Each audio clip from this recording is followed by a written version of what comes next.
Hi నమస్తే, welcome to Banu blogs. నా ఛానల్ని సబ్స్క్రైబ్ చేసుకున్నారా? మరిన్ని రుచికరమైన రెసిపీలకు ఈ ఛానల్ని సబ్స్క్రైబ్ చేయండి. నోటిఫికేషన్ రావడానికి బెల్ ఐకాన్ టచ్ చేయండి.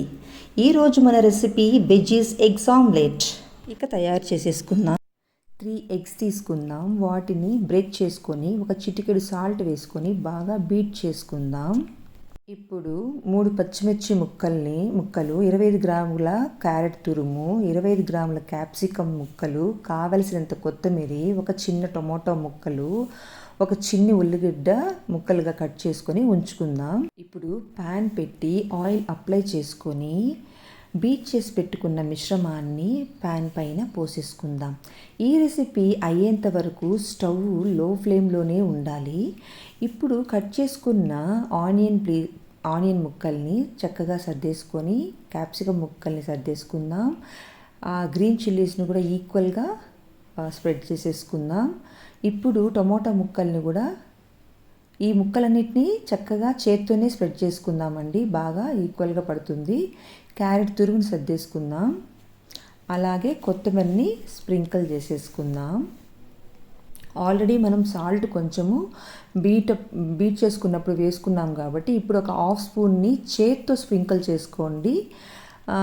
పెప్పర్ని కూడా, అంటే మిరియాల పొడిని కూడా చేత్తోనే ఒక స్పూను స్ప్రింకిల్ చేసేసుకోండి. పిజ్జాలా కనపడుతోంది కదా, కోడిగుడ్డు సంపూర్ణ ఆహారం అండి. మన శరీరానికి కావలసిన పోషకాలని అందిస్తుంది. ఇప్పుడు ఒక స్పూన్ ఆయిల్ని చుట్టూ వేసేసుకుందాం. ఈ క్వాంటిటీని అడల్ట్స్ అయితే బ్రేక్ఫాస్ట్లోకి ఫుల్గా తినొచ్చు, చిన్నపిల్లలు అయితే ఇందులో హాఫ్ తినొచ్చు. ఇప్పుడు మూత పెట్టి 5 మినిట్స్ కుక్ అవనిద్దాం. 5 మినిట్స్ తర్వాత ప్లేట్ ఓపెన్ చేద్దాం. ఏదో సామెత అన్నట్టు ఓర్చినమ్మకు తేట నీరు అన్నట్లు ఓపిక అన్నది జీవితంలో చాలా అవసరం. ఇప్పుడు మనకు మరీ అవసరం. దీన్ని చాలా జాగ్రత్తగా మెల్లగా అలా తిరగవేసుకుందాం. ఇప్పుడు ఇలా ఒక 2 మినిట్స్ అలాగే కుక్ అవనిద్దాం. ఇప్పుడు దీన్ని ప్లేట్లోకి జాగ్రత్తగా సర్వ్ చేసుకుందాం. ఇలా వండుకొని చూడండి, రుచి అదిరిపోతుంది. ఈ వెజ్జీస్ ఫ్లేవర్తో సాఫ్ట్గా, కలర్ఫుల్గా ఈ ఆమ్లెట్ టేస్ట్ వేరే లెవెల్ అండి.